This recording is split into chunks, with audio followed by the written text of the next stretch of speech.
1725 году умирает царь Петр I. Почти все его геополитические проекты были успешно реализованы, кроме одного.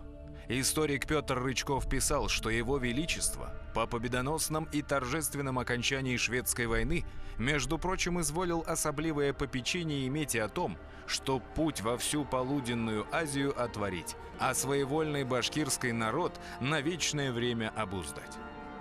Результатом этого завещания стала Оренбургская экспедиция, организованная секретарем Сената Иваном Кирилловым. Данный проект правительства вызвал очередное башкирское восстание.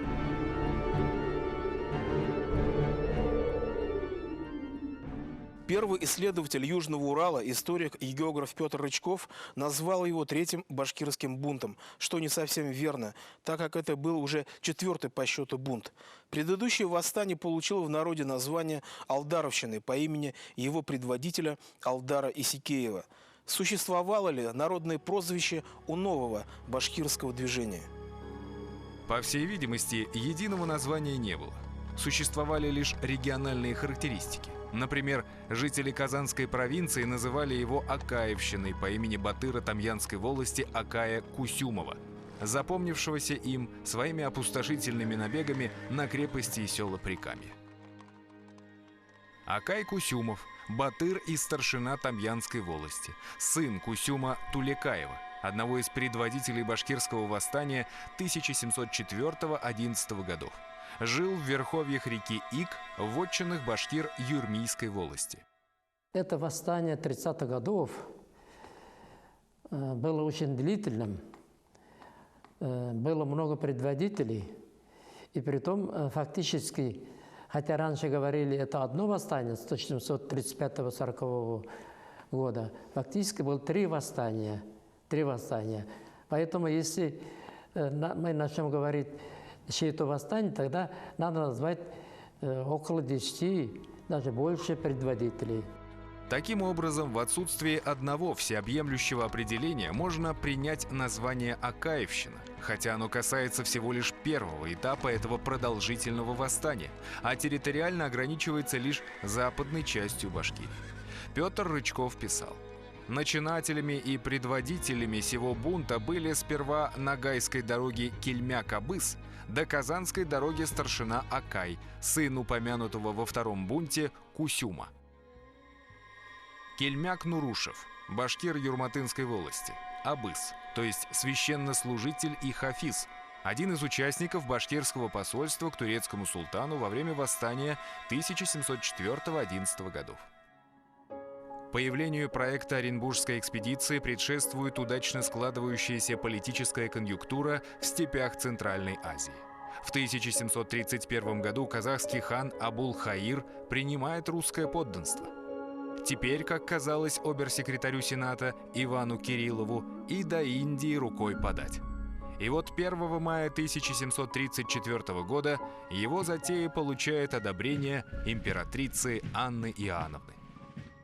Замечательный самарский историк Юрий Николаевич Смирнов, описывая вообще замысел Оренбургской экспедиции, указывает, что Кириллов был большой романтик.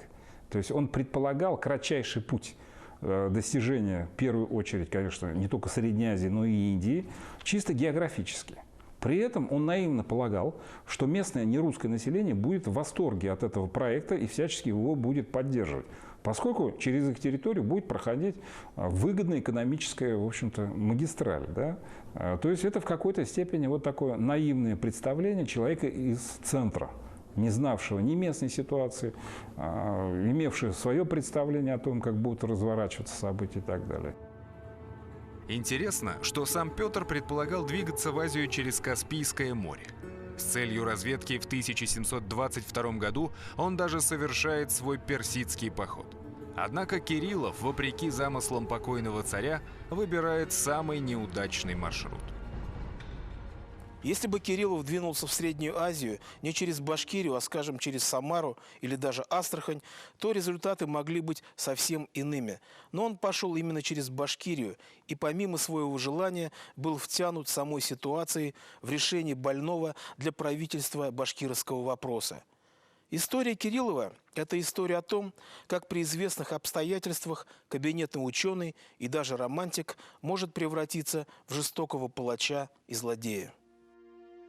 Об организации Оренбургской экспедиции башкиры знали еще до ее начала. Петр Рычков пишет: Телекей Кубовской волости башкирская старшина Токчура, который в Санкт-Петербурге еще будучи, послал возмутительное письмо Кильмя Кабызу, чтобы во всей Башкирии чистую пшеницу, отделяя от куколя и плев, особо хранить, а солому сжечь, то есть над находящимися между башкирцами-пришельцем, яко татарами, чувашами и другими им подобными, иметь бы смотрение, и чтоб 4 лошади, то есть 4 дороги, во всей исправности были. Пшеница – это коренные жители Башкирии. Они не совсем доверяли нерусским переселенцам без Среднего Поволжья. Вот поэтому под куколями и плевами, фактически это название обозначение сорных трав в поле, вот чтобы там предупреждать, чтобы сами только думали, не привлекая представителей переселенцев, потому что многие эти представители очень быстро переходили на сторону властей. В декабре 1734 года вожди башкир собрались в Азиевской мечети, находившейся у Чесноковской горы близ Уфы. На тайном совещании было решено оказать экспедиции вооруженное сопротивление. Решение было скреплено клятвой на Коране. С первых сведений о начале подготовки экспедиции башкиры сразу поняли основной замысел, основную угрозу. То есть вот эта вот возможность пассивного сопротивления в ходе восстания, а именно уход в степи калмыкам или казахам, он сохранялся, пока была открыта южная граница. Строительство большого города с большим гарнизоном, естественно, для них представлялся как закрытая дверь. То есть они видели в этом угрозу своей свободе. Не случайно все руководители восстания говорили, что с Оренбургом будет потеряна свобода, что с нас начнут брать рекрут и потушные деньги, как, например, с казанских татар. То есть здесь вот эта проницательность народа, она четко проявилась в самом начале, в общем-то, организации экспедиции. Весной 1735 года, перед самым выступлением экспедиции из Уфы на реку Орь, башкиры Ногайской и Казанской дорог вновь собрались на съезд и отправили к Кириллову парламентеров с предложением отменить поход. Но тот не только не внял предупреждением, но и приказал замучить до смерти одного из посланников. После этого путь к отступлению для обеих сторон был отрезан. Кириллов настолько спешил к месту закладки Оренбурга, что не обращал внимания на предупреждение Василия Татищева, управляющего горными заводами Урала, о том, что среди башкир зреет мятеж. Напротив, даже тогда, когда восстание разгорится со всей очевидностью, обер-секретарь Сената будет слать в столицу ложное донесение, мол, в Башкирии все спокойно. Он боялся, что правительство отменит его предприятие. 15 июня 1735 года Иван Кириллов в сопровождении Пензенского пехотного полка, отрядов казаков, мишарий и верных башкир выступил из своего чесноковского лагеря к месту основания Оренбурга. Однако, когда он дошел до излучины реки Белой, к нему пришла весть, что шедший следом за ним Вологодский драгунский полк был атакован башкирами. 1 июля рано утром башкиры во главе Кельмяком Нурушевым в отряде башкир было около 3000 конников. Они напали внезапно и остановили продвижение вологодских драгун и уфимских дворян-казаков. Сражение произошло близ урочища Зерган, где ныне находится одноименное село Мелеузовского района. По сообщению Кириллова, в ходе сражения погиб командир отряда подполковник Чириков, капрал, 18 драгун и 42 служащих экспедиции. Всего более 60 человек. Однако, по сведениям негласных информаторов, число погибших было значительно выше. Назывались цифры 100, 300 и даже 700 человек, то есть Кириллов сознательно занижал свои потери. В Петербурге о начале восстания в Башкирии узнали в середине 1735 года. Россия в это время готовилась к войне с Османской империей. Поэтому императрица Анна Иоанновна менее всего желала обострения ситуации на востоке империи. Кириллов прекрасно понимал, что при малейшем осложнении ситуации Оренбургская экспедиция, дело всей его жизни, будет свернута. С ужасом ожидая известий из Петербурга, он ускоренным маршем идет к устью реки Орь. Его не останавливает даже то, что правительство приказало ему прекратить всякое движение и ждать дальнейших указаний. Кириллов идет на прямое нарушение указа и закладывает город, чтобы поставить Анну Иоанновну уже перед свершившимся фактом. Он основал город, желая, чтобы, так сказать, точка была поставлена до того, как экспедицию закончить. То есть он ожидал, что в результате этого волнения может начаться возвратное движение правительства. Кстати говоря, ведь его жестокость во время подавления башкирского восстания отчасти связана с тем, что его замыслы, его мечты были полностью опровергнуты этим восстанием. Только заложив Оренбург, Кириллов в конце августа 1735 года оповещает об этом правительство и поздравляет императрицу с приобретением новой России. Получив это донесение Кириллова, царское правительство вновь возвращается, как быть с организацией Оренбургской экспедиции, принимает решение. Раз вы город основали, город надо укреплять, охранять, не возвращаться. Вот таким образом судьба экспедиции висела на волоске, но Кириллову удалось вот таким образом выйти из этого положения, добиться, начать реализации своей программы. Императрица, находившаяся в плену кирилловской дезинформации, по-прежнему считала начавшееся восстание, как она писала, бунтом кучки бездельников. Это было полным заблуждением. Напротив, верной правительству оставалась небольшая часть башкирского общества. Большинство же либо примкнуло к восстанию, либо сочувствовало восставшим. Однако у башкир не было единого центра руководства, как это было во времена Алдаровщины, и не было четкого плана действий. Поэтому их действия выливались в разрозненные столкновения с правительственными войсками. Анна назначает командующим войсками по подавлению башкирского восстания генерал-лейтенанта Александра Румянцева, чем косвенно признает провал экспедиции Кириллова. Вместо победного похода в Индию тому приходится воевать с собственными подданными – башкирами. Александр Румянцев, граф, генерал-аншеф, адъютант Петра I, астраханский и казанский губернатор, российский дипломат. Первый начальник комиссии башкирских дел, отец графа Румянцева-Задунайского. Комиссия башкирских дел получила чрезвычайные полномочия. Достаточно сказать о том, что в одной из функций, описанных в инструкции Сената, указывалось о праве комиссии башкирских дел распоряжаться на период своей деятельности всеми людскими ресурсами края. Мы понимаем, что в условиях военного времени такое разрешение могло иметь совершенно трагические последствия, что и произошло. Императрица хотела обойтись малой кровью, предлагая башкирам прощение в обмен на головы их предводителей.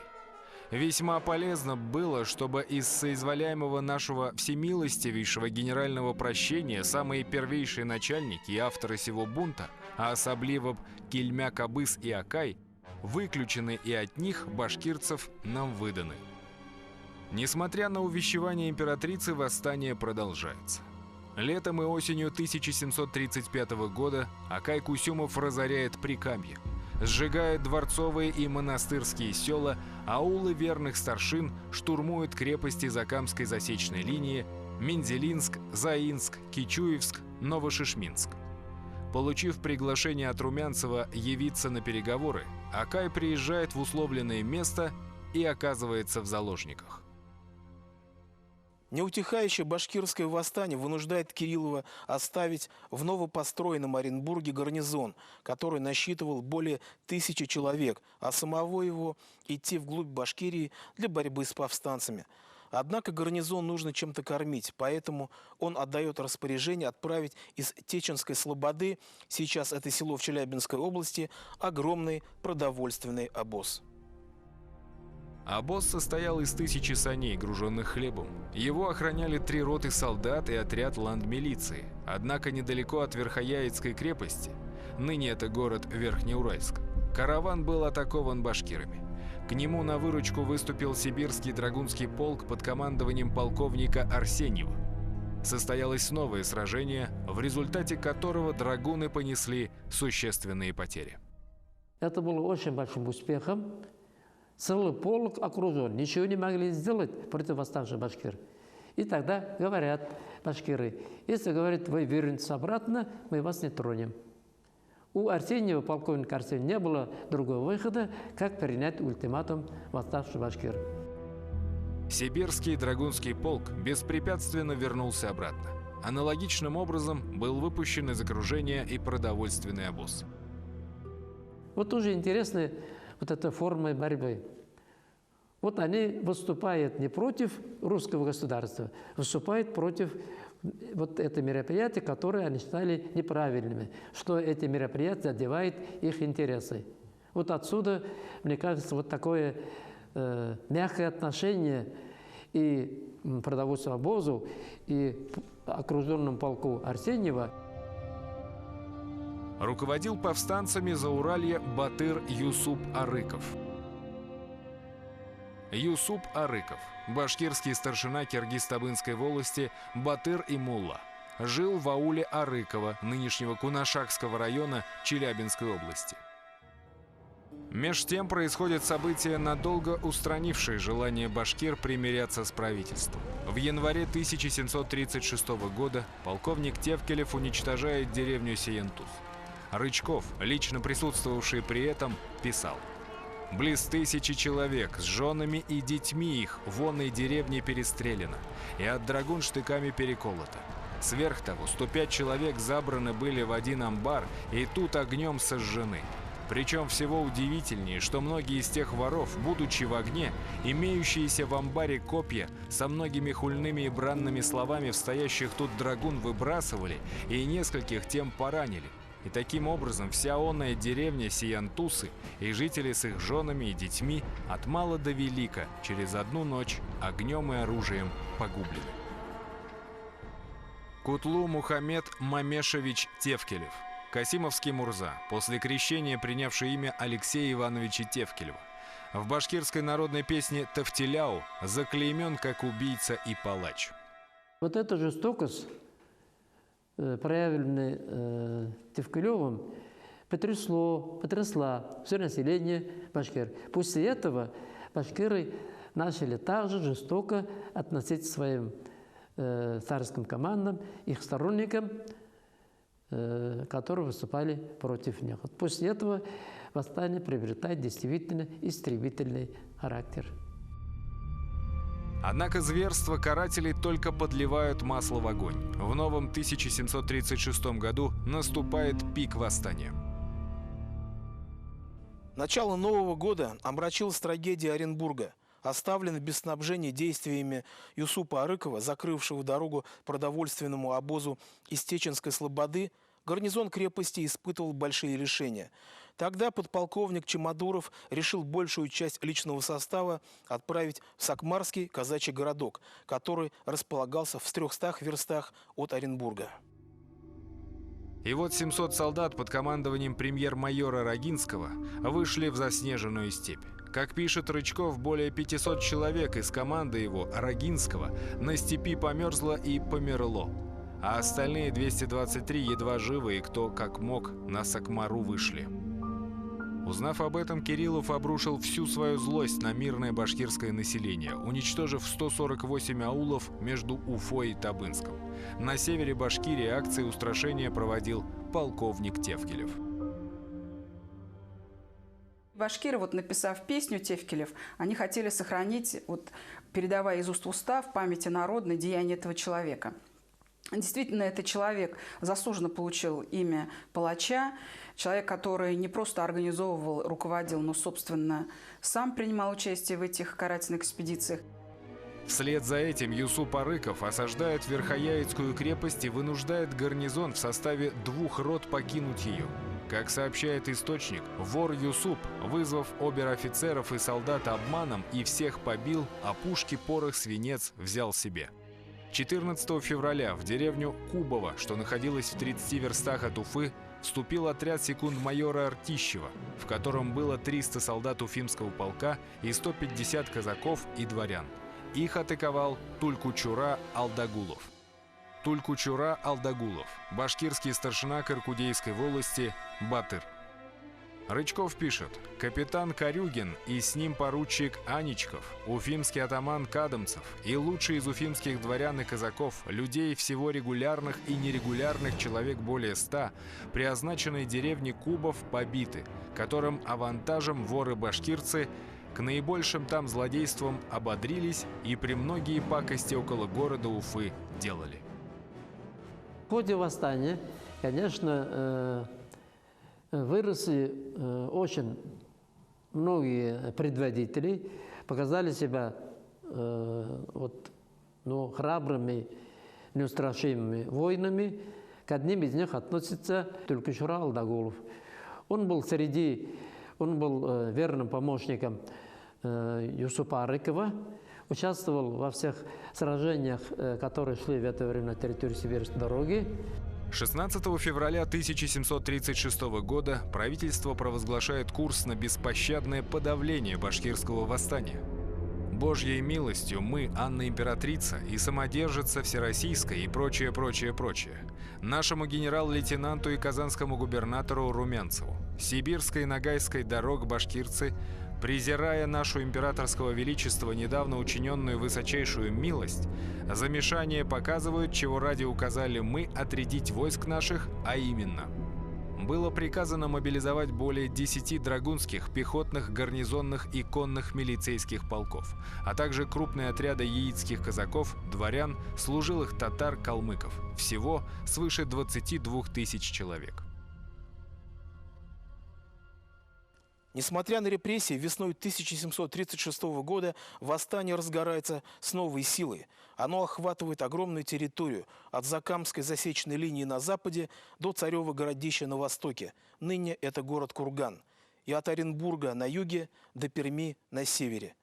Кириллов только теперь понимает масштабы вызванной им катастрофы. Понимает он и то, что Колумба из него, по всей видимости, не выйдет. Всю ярость своих несбывшихся надежд он обращает против башкирского населения. Тем временем Кильмяк Абыс Нурушев предпринимает нападение на самого генерала Румянцева с целью освобождения из плена своего соратника Акая Кусюмова. Ночью 29 июня 1736 года, когда армия праздновала День святых апостолов Петра и Павла, башкиры атаковали полевой лагерь Румянцева, располагавшийся близ деревни Урмикеево, что находился в современном Туймазинском районе. В ходе яростного сражения генерал потерял убитыми 2 роты солдат. После этого нападения растерялся даже генерал-лейтенант Румянцев. Участник многих войн растерялся. И начал искать, чтобы его отправили в другую службу. Начал писать письма и так далее. К конфузу деревни Урмикеево добавилось еще и порицание со стороны самой императрицы. Воры-башкирцы Гайнинской волости вотчину баронов Строгановых, село Покровское, Крылово-Тож, выжгли и скот покололи. И посланную партию из Оренбурга в 1500 человек в той же Гайнинской волости в деревне Куземьяровой разбили. А вы, будучи там с корпусом около 15 тысяч человек, состоящим для охранения наших подданных, надлежащей предосторожности не учинили и до разорения допустили. После этих неудач Румянцев пишет рапорт об отставке и отбывает на войну с Турцией. Однако никакие успехи повстанцев не перекрывали страшных репрессий, обрушившихся на головы мирного башкирского населения. Это вынуждает вождей восстания прислушиваться к мнению народа. На одном из собраний влиятельные старшины и моллы Зауралья бранили Юсупа. «Ты, вор Юсуп, возмутил народ противу государыни нашей, и за твое воровство многие добрые люди пропали». На эти обвинения Батыр отвечал. Он, Юсуп, зато стал противиться государыне, что Верхояицкий город на его земле построен был. И вину свою теперь признал и отдается в волю мирскую, хотя они, мирские люди, его связав, отошлют или самому велят голову свою нести к генералу Татищеву. Он все будет исполнять по их велению. Юсуп Батыр действительно выполнил свое обещание и сдался властям. Однако ожидаемого успокоения не произошло. На сибирской дороге по-прежнему свирепствовал Тулькучура. Близ деревни Богданова, нынешнего Балтачевского района, он уничтожает драгунскую роту, разоряет аулы мишарских и верных башкирских старшин, а затем совершает нападение на Астраханский драгунский полк и наносит ему жестокое поражение. Татищев писал: «Получено известие от полковника Мартакова, что вор Тулькучура, учиня на него нападение, побил всех чинов 119, ранил 74, в том числе его, Мартакова». Вот эти вот романтические представления Кириллова, они во многом были сняты, сломлены той реальностью, которая из себя представляла Башкирия начала XVIII века. Ведь необходимо учитывать, что предыдущее восстание, которое имело место в Башкирии в начале XVIII века, фактически было успешным. И правительство 20 лет, законсервировав ситуацию, не предпринимало никаких шагов в отношении после восстания. И у башкиров, второго поколения, которое жило после этого восстания, а некоторые из участников, из руководителей восстания были и участниками того восстания, было вот такое горделивое представление о том, что они могут остановить вот такую массированную экспедицию. Раз это им удалось противостоять преобразованиям Петра Великого, почему бы и нет, и на этот раз. Вся весна и лето 1736 года прошли в непрерывных сражениях между башкирами и правительственными войсками. Наличных сил уже не хватало, поэтому Румянцев и Кириллов просили прислать еще несколько полков. Несмотря на шедшую русско-турецкую войну, Анна Иоанновна приказывает перебросить с турецкого фронта в Башкирию дополнительные силы. А ныне генерал-фельдмаршал граф фон Миних доносит, что для усмирения башкирцев по указу нашему от армии отправлены 2 драгунские полка – Вятский и Ростовский. Уже в конце 1736 года стали проявляться признаки будущих неисчислимых бедствий, павших на голову башкирского народа. Вначале в Башкирию хлынул поток бесчисленных войск, затем указами правительства против башкир вооружились арендаторы их земель из числа народов Поволжья. В итоге разразился голод, вызванный полным разорением хозяйства. Впереди были 4 года ожесточенной борьбы и репрессий, граничивших с геноцидом. Но это уже тема отдельного разговора.